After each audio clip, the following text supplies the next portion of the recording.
Jelang Ramadan, Bank Indonesia Provinsi Bali membuka stand penukaran uang kecil di area publik. Masyarakat menyambut baik inisiatif jemput bola dari Bank Indonesia ini. Perwakilan Bank Indonesia Provinsi Bali membuka stand penukaran uang kecil di lapangan Puputan Denpasar. Tampak masyarakat antusias menyambut baik usaha Bank Indonesia ini. Ini terlihat sejak pukul 9 pagi sudah banyak masyarakat yang mengantri di depan stand penukaran uang.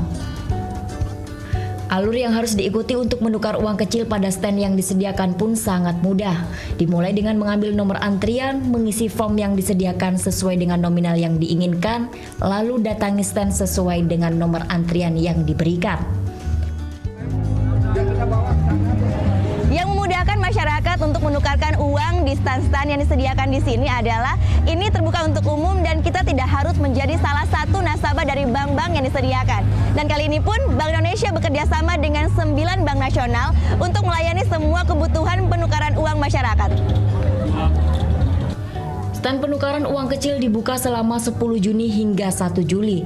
Setiap harinya BI mengeluarkan hanya 500 nomor antrian agar waktu tunggu masyarakat tidak terlalu lama. Untuk di kampung, biar untuk anak-anak itu kan kebanyakan minta yang baru gitu. Di sini lebih mudah, penukarannya juga nggak terlalu kan udah kebiasaan dulu, udah biasa nukar di BI. Gitu. Per tahun BI selalu melakukan antisipasi lonjakan penukaran uang. Rata-rata kenaikan per tahunnya sekitar 10 hingga 20%.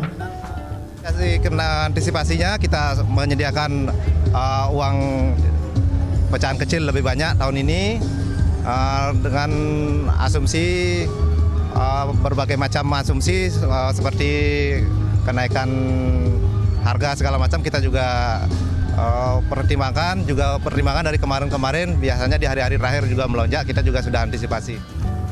Untuk tahun ini BI memberikan maksimal penukaran sampai Rp4.400.000 per orang. Pecahan yang disediakan dari Rp100.000 ke bawah dengan Rp2.000 sebagai pecahan terkecil untuk uang kertas.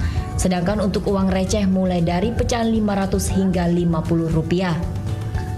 Kita Natalia Dewa Priyana melaporkan untuk NET.